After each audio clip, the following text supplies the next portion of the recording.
ওকে Srabanti, bridal look create করেছো? হ্যাঁ, আমি ব্রাইডাল লুক ক্রিয়েট করেছি। আর তার সাথে আই মেকআপ কি করেছো? Half cut piece. Half cut piece. Okay, base makeup, eye makeup খুব সুন্দর হয়েছে। হ্যাঁ বলো। আমার নাম শ্রাবন্তী বাগ, আমি এসেছি উলুবেড়িয়া জগপতিপুর থেকে। আমি একটি ব্রাইডাল লুক ক্রিয়েট করেছি এবং আই মেকআপ করেছি, হাফ কাট পিস এবং হেয়ারে লাইন্স তুলেছি। আর তোমার এক্সাম লুক এটা? এটা ওকে, সুন্দর হয়েছে, খুব সুন্দর বেস মেকআপ হয়েছে, খুব ভালো লুক ক্রিয়েট করেছো।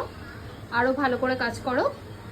আর তোমার নাম্বারটা শেয়ার করো। হ্যাঁ, আমার যদি হাতের কাজ যদি ভালো লেগে থাকে তাহলে আমাকে বুকিং করার জন্য 8653799727 যোগাযোগ করতে পারেন। ওকে, তোমরা যদি তোমাদের স্পেশাল দিনগুলোতে ঠিক এইরকম একটা মিষ্টি লুক পেতে চাও তাহলে অবশ্যই শ্রাবন্তীর সাথে যোগাযোগ করো, ও নাম্বার শেয়ার করে দিয়েছে।